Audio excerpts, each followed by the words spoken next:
Bienvenidos a un nuevo capítulo de Aquí te lo explica. El día de hoy vamos a hablar sobre el lupus y para eso me encuentro con la reumatóloga Alejandra Landeros, que nos va a estar ayudando a resolver este tipo de dudas. ¿Cómo estás, Alejandra? Claro que sí. Muy bien, muchas gracias, Joana. La verdad, muy contenta de estar aquí con ustedes. Gracias. No, gracias a ti por aceptar la invitación y por estar aquí con nosotros. Y me gustaría iniciar esta plática preguntándote, pues, ¿qué es el lupus? Claro que sí. Fíjate que es una pregunta, pareciera muy sencilla, pero la verdad es que es muy complejo de responder por la misma dificultad de la enfermedad, vaya. Pero así como una definición, lupus es una enfermedad autoinmune y también se considera una enfermedad autoinmune crónica. Entonces, ahora, hace un momento comentaba pues que es una enfermedad prototipo. De las enfermedades autoinmunes, o sea, decir enfermedad o entidad autoinmune, luego uno pensaría lupus, artritis reumatoide, muchas otras, pero sobre todo lupus. Entonces, esto lo menciono, o sea, parece ser algo muy breve, decir, es una enfermedad autoinmune crónica, punto. En realidad estamos correctos, pero va mucho más allá, es mucho más amplia. Entonces, autoinmunidad, podríamos empezar de ahí, es lo que nosotros hacemos, o sea, nuestro sistema inmunológico, que es el encargado de nuestra defensa, o sea, nosotros defendernos contra infecciones, bacterias, virus, demás, básicamente es ese sistema inmunológico actuando de forma extraña, de forma inadecuada. El sistema de defensa se encarga pues de defender como tal nuestro sistema contra todo esto, pero lo hace de manera, cuando es una enfermedad autoinmune, lo hace de manera desorganizada o inadecuadamente, entonces ataca a las células propias, a los tejidos propios, y a eso se refiere con la autoinmunidad. Son nuestras propias células atacando a nuestro cuerpo. Y en la cuestión de crónico, es que es una enfermedad que avanza con el tiempo. Entonces, por eso se pudiera pensar que pues la enfermedad no tiene fin, que básicamente no tiene cura, pero sí se puede llegar a una remisión, sí se puede controlar. Entonces, por eso, así por definición lo decimos como una enfermedad autoinmune crónica, y estamos refiriéndonos a todo eso que afecta pues a todos los órganos, a todos los tejidos del cuerpo. Básicamente todas las células pueden ser potencialmente afectadas por la enfermedad, desde el cabello, uñas, piel, hasta órganos que no podemos ver, órganos internos, riñones, pulmones, corazón, todo. En realidad, por eso se considera como lupus eritematoso, por ciertos hallazgos que hay luego que comentamos, y sistémico, pues precisamente por todo este involucro de órganos y sistemas en general. Ok, y entonces, ¿puedes incluso hasta perder la vida? En realidad sí, es una enfermedad que desafortunadamente sí puede comprometer la vida de los y las pacientes que la cursan. Depende también de qué tipo de órganos estén afectados. No decir lupus, tienes lupus, el diagnóstico, no es una sentencia como tal de muerte, pero sí es es algo relativamente, pues sí, que hay que respetar, que hay que tomar con mucha seriedad, puesto que puede comprometer órganos que sí nos ponen en peligro. ¿Y cuáles serían los síntomas de lupus? Híjole, bueno, esto también es muy variado. Como lo menciono, una enfermedad que se atreve a tener tanta afectación a muchos niveles, como lo podemos decir piel y uñas, como podemos decir riñones, corazón, pulmón, incluso sistema nervioso central, pues el síntoma o los síntomas que va desarrollando cada paciente va a ir acorde al órgano que esté afectado, digámoslo así. Si una paciente con lupus tiene, por ejemplo, afectación en piel, uñas, anexos, vaya, el cabello, sus síntomas van a ir como tal muy coherentes a esto y va a haber pérdida del cabello. En la cuestión como muy general, es una paciente o un paciente que tienen esta tendencia que tienen mucha fatiga. Es algo, una fatiga crónica, un cansancio inexplicable que dice uno, bueno, pues hago mis actividades y todo el tiempo estoy cansado, se me cae mucho el cabello, de pronto me voy un tramo muy cortito de mi casa hacia la tienda, digámoslo así, y regreso y ya traigo un brote en la cara, traigo unas lesiones en la piel que no son muy normales. Esos pueden ser datos iniciales o pivotales de esta enfermedad. Incluso ya otros mucho más específicos, digamos que afecta el corazón o los pulmones o ambos, pues ya los síntomas van acorde a esto, digamos, una paciente que le falta el aire para respirar, que no completa sus oraciones, que se despierta por las noches. Esto lo decimos solo en síntomas y signos, vaya. En la cuestión del sistema nervioso central puede haber alteraciones cognitivas, dolores de cabeza, falta de concentración. Si te fijas, estamos hablando de todo y de nada. Sí. Son cosas como muy, muy ambiguas que suelen ser como muy vagas, pero ya cuando uno lo dirige decimos, bueno, ya va teniendo más sentido. En realidad, si afectara, por ejemplo, esta enfermedad, la cuestión de los riñones, lo renal, pues entonces los síntomas pueden ir acorde a pasar desapercibidos como si fueran infecciones de vías urinarias, en donde él o la paciente tienen, por ejemplo, orina con sangre, orina con espuma, que esto ya indicaría un poco subjetivamente que hay proteínas en la orina, por ejemplo, que esto también es un dato de lupus. Entonces, para no hacerlo así tan extenso, todo órgano que tú me puedas mencionar lo puede afectar el lupus y entonces el síntoma va a ir acorde al órgano que tengan afectado. ¿Y existen tipos de lupus? Sí los hay. En realidad hay algunos autores que mencionan como por gravedad, como por localización, pero nos podemos referir a un tipo de lupus en donde únicamente afecta, por ejemplo, a la piel. ¿Sale? Que sí es un órgano de los mayormente afectados, pero sí hay tipos de lupus, incluso lo pueden clasificar de acorde a la edad del paciente. Lupus que se presentan a una edad mucho más temprana que otros, en lo que regularmente pues el pico de la edad suele ser más en mujeres, por ejemplo, jóvenes, pero sí los hay. También lupus neonatal, lupus que es inducido por la toma de algunos medicamentos, el lupus farmacológico, que generalmente tiende a revertir cuando uno limita el medicamento, cuando uno deja de tomarlo, por ejemplo. Esto es por nombrar algunos, pero sí los hay. En realidad, decir lupus eritematoso sistémico, ya sabemos que puede ser piel o cualquier órgano. Pero si tú dices, por ejemplo, un lupus cutáneo subagudo, pues ya sabemos que predominantemente cutáneo como tal, pues va a afectar piel, ¿sale? Entonces sí lo hay, dependiendo del órgano afectado, nosotros lo llamamos dominios afectados, que son los órganos que mayormente se ven pues dañados por la enfermedad. Ok, y estaba leyendo que el lupus principalmente afecta a las mujeres. Sí, desafortunadamente para nosotras, y bueno, este es el caso de 90% de los pacientes con lupus son mujeres en edades muy, muy tempranas. O sea, entre 15, 45 años es el corte que comúnmente como que coincide. Obviamente tú te pones a revisar en otra fuente, pues habrá otro corte de edad, son válidos. El chiste aquí, o como tal, a lo que llegamos en acuerdo es ese corte de la edad. 15, 16 a los 45 años es donde el 90% de los casos se da, sobre todo en mujeres. Es decir, por cada, digamos, 9 mujeres afectadas va a haber un hombre afectado. Entonces decimos nosotros una relación 9-1 en cuestión de la afectación por lupus, ¿verdad? Pero puede existir en cualquier momento de la vida. Ok, ¿y por qué principalmente en mujeres y no tanto en hombres? Fíjate que hay un factor hormonal importante. Okay. No todas las personas que tengan, por ejemplo, digamos, sabemos que este tipo de enfermedades que siempre nos regimos de, bueno, esta paciente o este paciente tiene anticuerpos, que es lo más sonado, tiene anticuerpos positivos, tiene unos ANAs positivos, que son parte del diagnóstico, pero no como tal lo es todo en el diagnóstico. Entonces, como esta parte es, pues sí es necesaria como tal para tomarlo en cuenta, la otra parte que a veces se queda atrás es la cuestión genética, y otros factores que a veces no tenemos control sobre ellos. A esto me refiero en lo hormonal. Toda persona necesita más bien ser una persona que esté predispuesta genéticamente, o sea, que esa persona tenga algunos genes que son predominantes para que se desarrollen las enfermedades, sobre todo en lo autoinmune. Y ya una vez que esta persona tiene esta predominancia genética, es inmunológicamente o genéticamente predispuesta, entonces ya se vendrán otros factores externos como lo hormonal, digamos.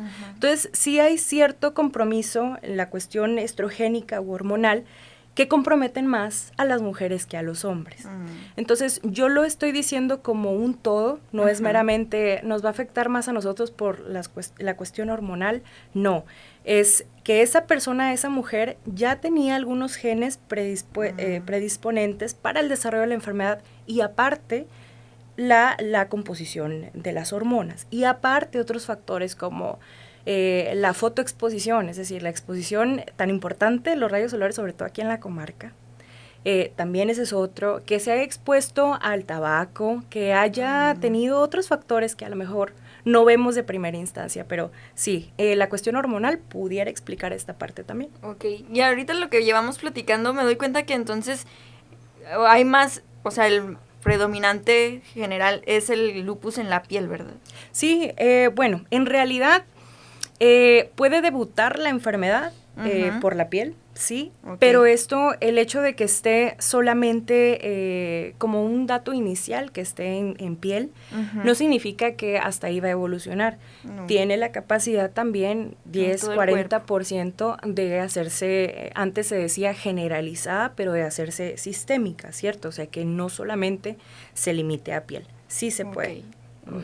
Y ¿cuál sería la manera en la que una persona se puede dar cuenta? O sea, ¿cómo voy al médico y qué estudios me van a hacer? Bueno, en realidad como lo platicábamos ahorita, suele ser a veces tan vago, tan amplio que decimos, híjole, bueno, me siento muy cansada y sí me salen algunas ronchitas, erupciones, pero yo creo que esa es una muy, muy válida forma de acercarse uno al médico y decir, algo en mi cuerpo no anda bien, y yo regularmente no me pasa esto y de pronto empecé con todas estas molestias. Está bien, esa parte de escuchar al cuerpo es muy bueno, en realidad. Esto en todas las enfermedades, no solo aplica en lo autoinmune. Pero ya una vez que se acercan al médico, puede ser médico de primer contacto, su médico general incluso, médico familiar, es que todos, si conocemos, todos podemos detectarlo. Claro, okay. Ese es el problema, ¿verdad? Que a veces desconocemos bastante. Entonces, incluso en su médico familiar o el médico internista, digamos, que es generalmente el que los identifica, muchas veces quien los clasifica, e incluso inician y les dan seguimiento de su tratamiento y de todo eso está correcto. Lo ideal es que sí llegue con el especialista, con el reumatólogo, porque pues básicamente sí dedicamos mucho de nuestro tiempo en este tipo de entidades, en este tipo de enfermedades, eso sí sería lo correcto. ¿Qué sucede a lo mejor antes de llegar al reumatólogo? Lo más frecuente es que pues el médico internista haga los estudios iniciales. Lo que sucede generalmente es que a veces los síntomas y todo lo que nos refiere el paciente es tan ambiguo que suele ser muy fácil a lo mejor perderse, a lo mejor tomar otros caminos, a lo mejor tomar estudios que con mucho respeto puedo decir, pero a veces son innecesarios, ¿sí? Pero los hacemos porque queremos saber algo que nos guíe. Todo el mundo queremos la certeza, ¿cierto? O sea, nadie queremos estar en la incertidumbre, incluidos los médicos. Entonces, a veces erróneamente se toman unos paneles o unos elementos de laboratorios que a veces pues no eran tan necesarios. Lo ideal siempre va a ser una biometría hemática, digámoslo así, que eso es donde nos damos cuenta si lupus, en el caso de que estemos sospechando de esta enfermedad, si lupus está afectando la sangre, porque también pues la sangre como un tejido del cuerpo, vaya, pudiéramos detectar anemias, entonces sería correcto tomar una biometría hemática, pudiéramos tomar una química sanguínea, que eso es lo que nos indicaría cómo está la función del riñón, digamos que también es muy importante en una paciente que va iniciando, aunque sea de otro síntoma, aunque sea que diga, doctor, doctora, se me cae el cabello, traigo algunas lesiones, traigo algunas úlceras en el paladar. Bueno, estamos obligados también a ver si lupus por ahí escondidito no está afectando desde el inicio también al riñón, porque suele ser muy importante y suele ser, sí, muy frecuente. Entonces, una química sanguínea. En la cuestión de otras enfermedades siempre va a ser importante, ya estamos hablando de que ya estamos pensando en lupus como tal, pero siempre va a ser importante ver si los síntomas de el paciente o la paciente no pudieran responderse por algún otro tipo de enfermedad. Suele ser bien común, ¿sí? O sea, por ejemplo, decir, es que no, la paciente no tiene lupus, la paciente trae una infección, digámoslo, y por eso le está generando sangrado en la orina. Entonces es muy importante valorar, primero descartar como tal, que no haya alguna otra causa que esté dando como resultado esos síntomas. Ahora, no quiero decir que siempre vamos a decir, no, hay que tumbar el diagnóstico de lupus, hay que buscar todo lo demás y luego ya pensamos en lupus. Si de una forma, pues algo incorrecto, porque también las pacientes debutan con todo al mismo tiempo. Puede que sea una paciente con lupus, pero que también traiga una infección. Entonces, ahí cómo diferenciar, cómo separar qué es lupus y cómo separar qué es la infección. ¿Me explico? Entonces, sí suele ser complejo, pero ese tipo de estudios se tienen que hacer. La cuestión autoinmune también tiene mucho que ver en el funcionamiento de la tiroides. Entonces, un perfil de la función tiroidea suele ser bueno pues también. Es que en realidad afecta a todo el organismo. Sí, y por eso hace un rato yo decía, ¿cómo me voy a limitar si de verdad, órgano que me digas, yo te puedo decir, bueno, es que se puede afectar así, así, así? Imagínate, pues no vamos a terminar. Pero bueno, en eso serían algunos estudios, un examen de la orina para ver si no hay proteínas en la orina, muchos otros que pudiera yo mencionar. Y los tan afamados anticuerpos, ¿verdad? Los anticuerpos, que son estas células que generalmente, pues en este complejo de autoinmunidad como tal, pues en estas células que atacan el propio sistema inmunológico. Entonces, pues se trata de detectar si hay o no circulando en nuestro cuerpo ese tipo de anticuerpos. Entonces, en el caso de lupus, utilizamos dirigidamente unos que se llaman anticuerpos antinucleares o anticelulares. Y estos se tienen que tomar, si estás pensando en el diagnóstico, si se tienen que tomar, se puede tomar algo que se llama especificidad inmunológica o inmunoespecificidad, que ya son otros, por ejemplo, anti-DNA doble cadena, anti-SM, por mencionar algunos. Obviamente, las enfermedades autoinmunes sí pueden estar aisladas, o sea, sí puede ser solo lupus, pero también son muy buenas amigas de muchas otras enfermedades, como lo crónico. Así retomamos, por ejemplo, diabetes es muy amiga de la hipertensión arterial sistémica. Lupus es muy amiga de otra enfermedad u otro síndrome que se llama síndrome de anticuerpos antifosfolípidos. Entonces, si estamos pensando en todo eso, pues ya tenemos que aventarnos a buscar si hay o no. Sí, es ¿Y complejo. cuál sería el tratamiento? O sea, ya me detectaron lupus. Ok. ¿Cuál sería, qué sigue? O sea, ¿qué tratamiento me van a dar? Bueno, también es muy variado porque volvemos a donde empezamos. En realidad sería valorar al paciente de forma individual. Eso en todo, digo, hasta en una gripa no vas a irte por lo que dijo el libro. Obviamente vas a voltear a ver al paciente y vas a decir, bueno, este paciente necesita tal cosa. En la cuestión de lupus como enfermedad autoinmune, también volteamos a ver al paciente, a ver cuáles son sus necesidades, cuáles son los órganos que tiene afectados en ese momento. Digamos, es una paciente que viene, Dios no lo quiera, espero no, pero es una paciente que viene y me dices, mi afectación, doctora, es meramente renal. Mi lupus es una nefritis lúpica, que ya hicimos todo el abordaje, hasta biopsia del riñón, todo esto. Bueno, entonces el tratamiento irá dirigido exactamente a tratar de revertir ese daño que ya está en el riñón, o procurarlo entre lo más que se pueda de que en este caso la paciente pues no llegue a tener complicaciones que son meramente pues mortales, vaya. Sale incluso pacientes con lupus, con nefritis lúpica, que llegan pues a las diálisis, que llegan incluso a la mortalidad por esta causa. Entonces el tratamiento puede ir dirigido justamente al tipo de enfermedad. Se utilizan muchos medicamentos que luego el paciente se alarma, obviamente, ¿verdad? Se alarma porque uno dice, vamos a darle el tratamiento como si fueran quimioterapias, porque evidentemente los vamos a citar en un lugar que esté estéril, en un lugar en donde usted esté en un silloncito, le vamos a pasar el medicamento por la vena, tiene que estar ahí unas horas, todas las medidas necesarias, el tratamiento lo vamos a dar hoy y luego en 15 días una siguiente dosis. Eso en el caso de algunos tratamientos se llaman inmunosupresores, para poderlos como englobar, que así como se oye, pues sí suprimen el sistema inmunológico en nuestro afán de querer que ese daño se revierta, que nuestras células dejen de atacarnos a nosotros mismos. Entonces sí se utilizan ese tipo de medicamentos. Puedo nombrarte en el caso de la nefritis lúpica medicamentos utilizados, belimumab, rituximab, ciclofosfamida, que luego ahí resuena ahí en donde decimos, híjole, es que esa ciclofosfamida también se utiliza en pacientes con cáncer. Por eso, muchas veces el paciente, ¿cómo? Cree. Exacto. Pero no quiere decir que como tal sea un tipo de cáncer, no está clasificado de esa forma, pero sí muchos medicamentos sí tienen esa potencia y sí tienen complicaciones de un tratamiento que se puede equiparar, vaya, pero no como tal, no son medicamentos oncológicos. Ok, de hecho yo sí tenía esa creencia, o sea, Ok. yo creía que era pues un tipo de cáncer. Ok. Incluso Ajá. desconocía que un reumatólogo, Lo tratara. sí, ajá, Claro.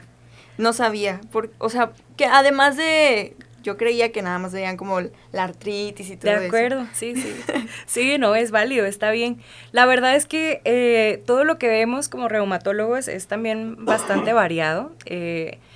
Todo lo que nosotros revisamos en los pacientes sí son enfermedades autoinmunes, pero también vemos esta cuestión osteodegenerativa, también vemos lo musculoesquelético, que es probablemente la idea que mucha gente tiene de un reumatólogo.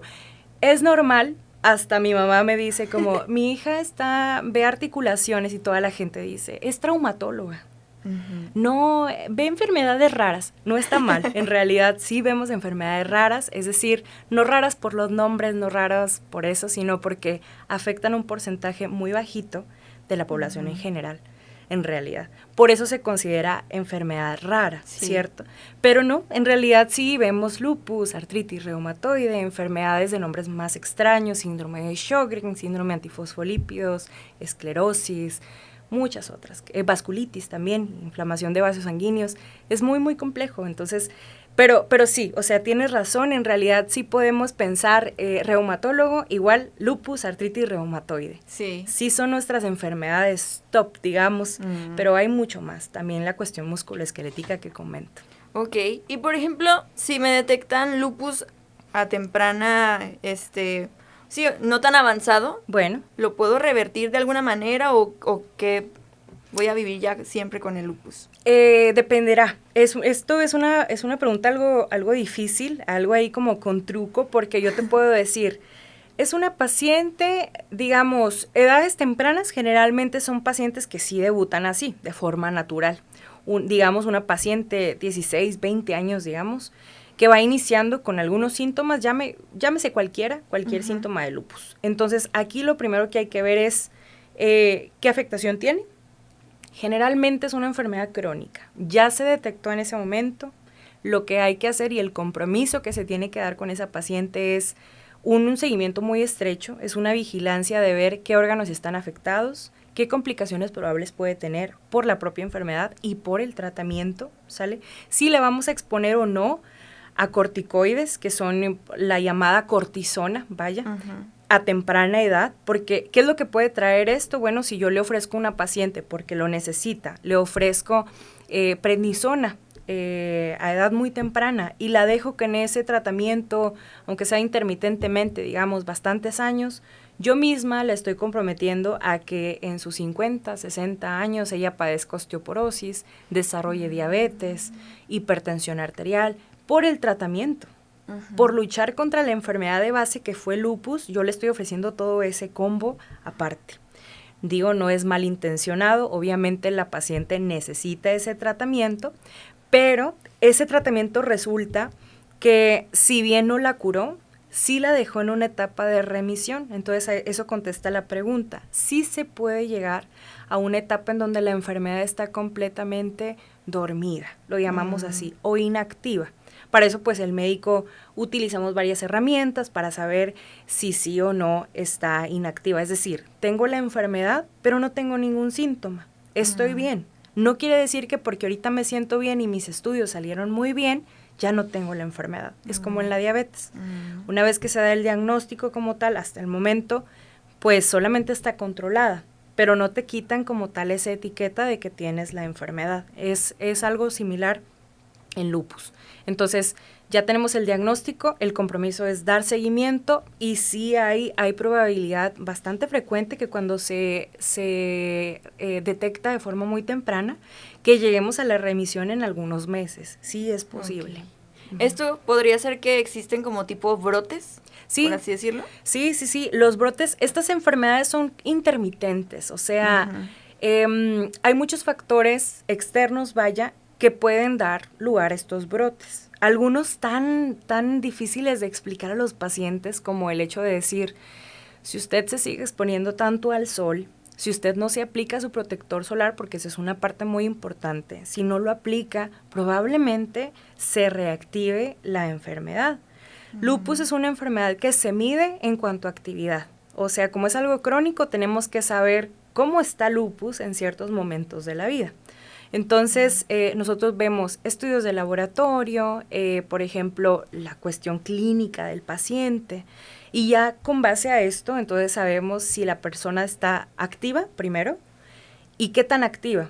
Si está activa leve, moderado, muy grave de actividad, y dependiendo a eso será también la potencia del tratamiento o agregar o quitar algunos medicamentos. Pero si hay brotes, entonces los brotes casi siempre son por exposición solar, por infecciones, ¿sale? Incluso por desórdenes hormonales. Los hay por todo tipo de otras enfermedades que se vayan agregando o que pasen transitoriamente por nuestras vidas. Esas pueden dar lugar a brotes, incluso la exposición, como lo mencionaba, a ciertas drogas, exposición a medicamentos también. Entonces son factores que sí pueden dar lugar a que se reactive o a que den brotes de lupus. Ok, y una persona con lupus, ¿cómo tiene que vivir? O sea, ¿tiene que hacer su vida normal o tiene que tener algunos cuidados diferentes? Fíjate, los avances de la medicina, en realidad, y yo personalmente he pensado así muy gran parte de mi vida, que yo creo que ese es nuestro objetivo. O sea, las enfermedades siempre están, siempre van a estar ahí. Nosotros, desafortunadamente, ahorita no toda la gente tiene esa posibilidad de poder controlar qué genes voy a darle a mi hijo. Habrá quien, sí podrá, pero no es lo común en toda la gente. Entonces, en realidad, es un tipo de enfermedad que uno tiene que estar muy consciente que sí puedes hacer algunas cosas para evitar, por ejemplo, que tengamos alguna reactivación. Pero yo creo, volvemos a donde el objetivo de la medicina es que un paciente haga sus actividades normales, como quiere. Exacto, o sea, que haga su vida tal cual como necesita que sea su vida. Y para eso es el tratamiento.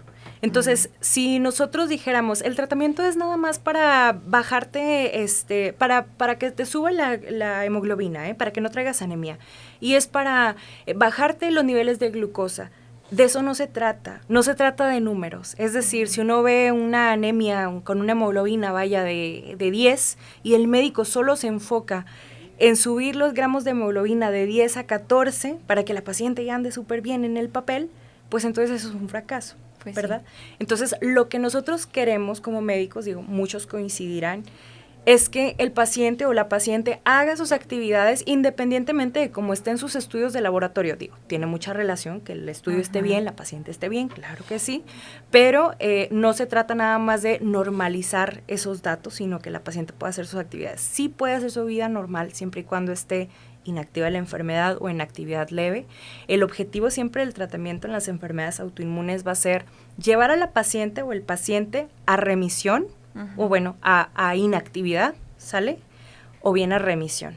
Cualquiera de las dos está bien. Es decir, a menor síntoma, con el menor tratamiento posible y la menor dosis, eso es un éxito. Es complejo decir como que es un éxito en la medicina, pero bueno, pudiera yo nombrar que un éxito sería que la paciente todos los días en la mañana, una paciente con lupus, se levante y vea que le faltan pedazos de cabello, o que tiene un antifaz enorme, que son las alas de mariposa o el eritema malar característico en una paciente con lupus de la piel, y que se vea todos los días en la mañana y diga, ay, yo no quiero salir así porque ando muy mal de mi piel y esto. Y entonces con el tratamiento que ofrecemos, al día siguiente, a los pocos meses, ella vaya viendo mejoría y diga, ya me está saliendo mi cabello, ya no traigo esto. Eso es un éxito, ¿me explico? Sí. Eso es un éxito. Entonces, la respuesta es sí, queremos lograr que la paciente tenga su vida lo más cercano a la normalidad posible, pero sí tienen que tomar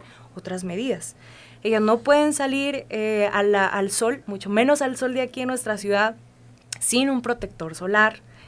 tienen que estar reaplicándolo cada 2 horas, 4 horas, dependiendo de cómo estén los rayos solares estos días, que aquí siempre fatales. En realidad, sí tienen que tener otras medidas, por ejemplo, cuidar su alimentación, evitar las complicaciones que todo mundo conocemos, vaya, aunque no tengamos lupus, pero sí tienen que ser un poco más disciplinadas en ese aspecto. Notar, evidentemente, si hay algo extraño, luego reportarlo. Oye, no traía hinchados mis pies, ahora traigo hinchados mis pies, de pronto estoy hinchada de los ojos, traigo esta articulación de la muñeca muy abombada, algo está pasando.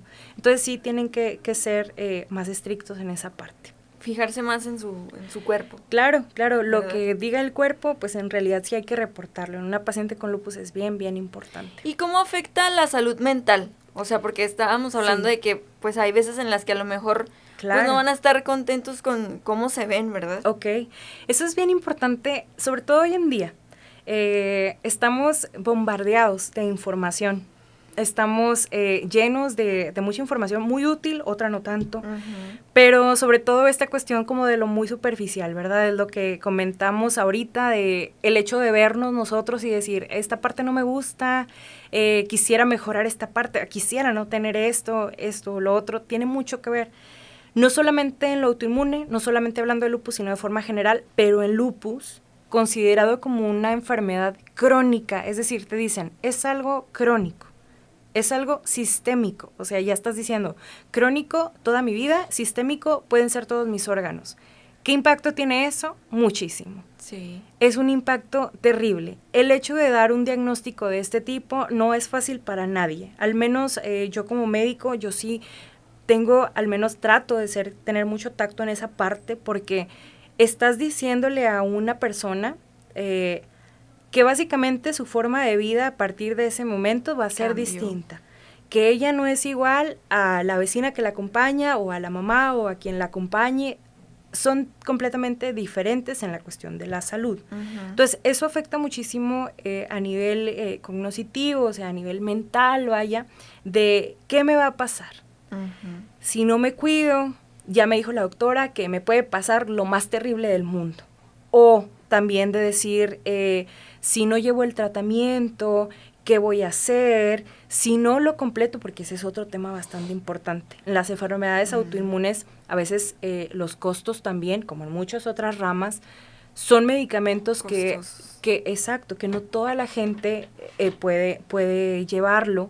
Y desgraciadamente en las instituciones públicas sí los hay, claro, sí los hay, pero la desgracia cae en donde a veces el sistema de salud pues no tiene como para dar, no el medicamento, sino el seguimiento. Ese es algo importante. Tú ves a una paciente, digamos hoy, y resulta que por la cantidad de gente, la población, llegas a ver esa misma paciente en un año, cuando tenías que verla en 2 semanas. Entonces, ahí recae el problema, ¿verdad? O sea, no estoy diciendo que muy mal no hay medicamento. No, sí lo hay, sí está el recurso y todo. El problema es las citas.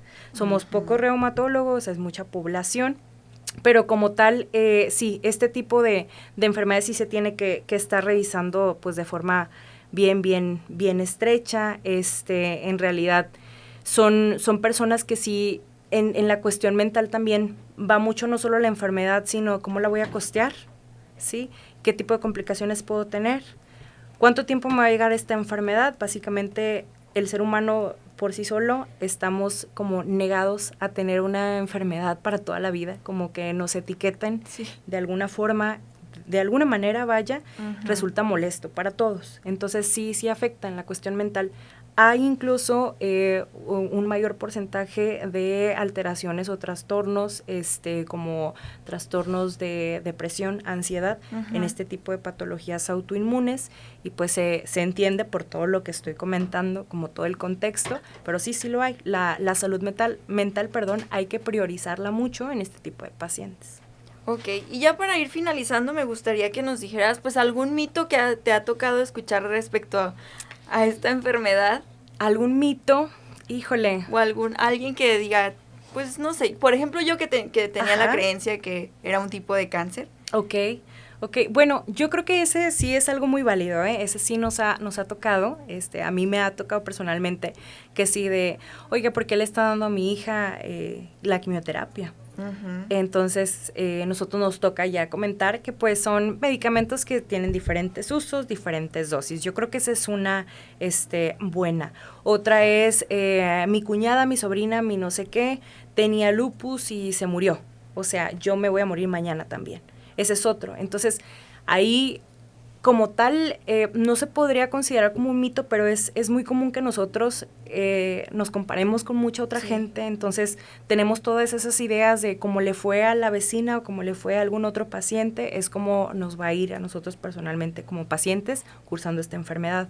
Entonces, es muy complejo también decir, sí, pero mire, fulanita de tal, que es la que usted me platica, tenía afectación solamente en el riñón, usted tiene afectación solo en la piel, esto se va a limitar, entonces eso puede ser algo complejo de poder como explicar. Otra es que solamente lupus da a las mujeres, o sea, exclusivamente a las mujeres, y no. También hay hombres con lupus. Es un porcentaje mucho menor, son 10% a lo mejor de la población de lupus son hombres, comparado con el 90% que son mujeres. Otra también de que ya no da después de los 45 años, ya, eso ya no es lupus. Una persona con 50, 60 años, eso no es lupus, búscale otra cosa porque no es lupus. No, también lo hay.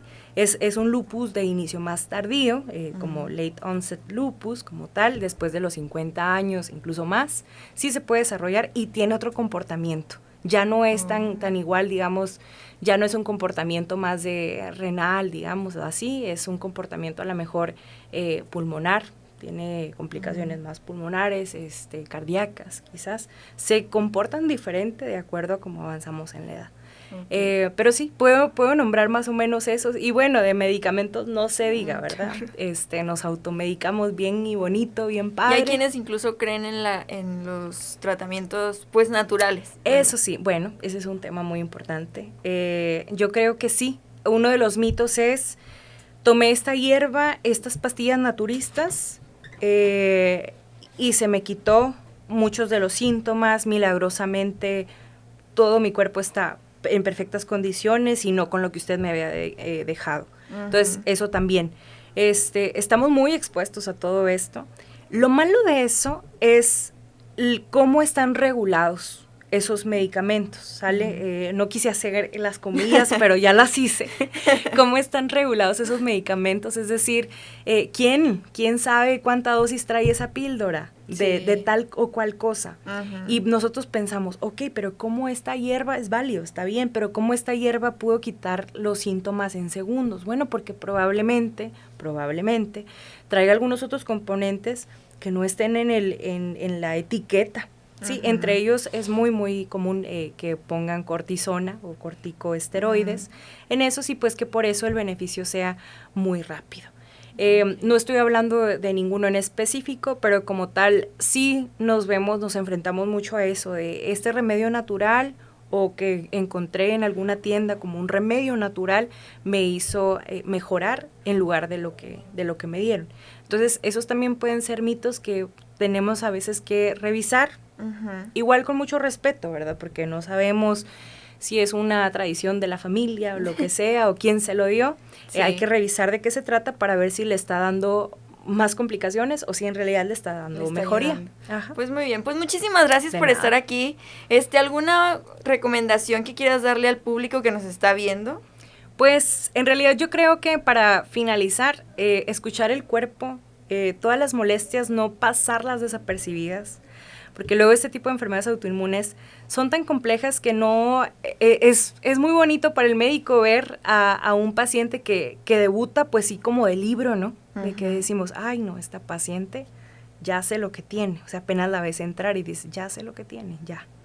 Y ya pues obviamente con el interrogatorio y todo esto, pero luego, a veces no, ¿verdad? A veces llegamos a los malos diagnósticos, quizás no somos tan estrictos con algo, pero yo creo que si la paciente te va diciendo todos los síntomas, haces un buen interrogatorio, clínicamente ves lo que le está afectando, es más seguro que uno llegue al diagnóstico correcto, al diagnóstico temprano, de forma bien, natural. Entonces, yo creo que la sugerencia es que no se omita ningún dato, o sea que si tú notaste que hay algo malo en tu cuerpo, si hay dolor articular, si hay úlceras en tu boca que de pronto no tenías y aparecieron, que sales, te expones al sol y te llenas de lesiones rojizas en tu piel, si hay alteraciones en la cuestión cognitiva, olvidos, falta de concentración, dolores de cabeza, incluso llega a ser tan complejo como crisis convulsivas, ya hablando de muchas otras cosas. La cuestión cardíaca, la falta del aire, de pronto algunos cuadros como pseudogripales, que no lo son, vaya. La cuestión articular, que uno ve que dice, traigo dolor articular, esto no me había pasado, son datos pivote, son datos iniciales. La sugerencia es que siempre se escuchen, que siempre se revisen, que no lo dejen para después, sobre todo si tienen alguna familia, algún familiar, vaya, miembro de la familia, que haya tenido o que sepan vagamente que tuvo alguna enfermedad autoinmune, pues ahí también tomarlo en cuenta. La cuestión genética o familiar sí tiene mucho que ver en el desarrollo de enfermedades autoinmunes. Entonces, si hay algún familiar con esta enfermedad, si tengo algún síntoma de esto que mencionamos ahorita, bueno, pues valdría la pena revisarse.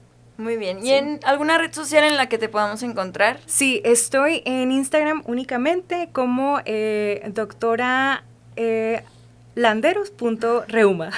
Muy bien, pues muchísimas gracias por estar aquí, que vayan a seguirte si tienen alguna otra duda. Bueno, y pues nos vemos a la próxima. Claro que sí, muchas gracias. Muchas gracias a ti. Gracias. Hasta aquí el capítulo de hoy. Recuerden que a mí me pueden encontrar en todas mis redes sociales como Giovanna Boone. Nos vemos a la próxima.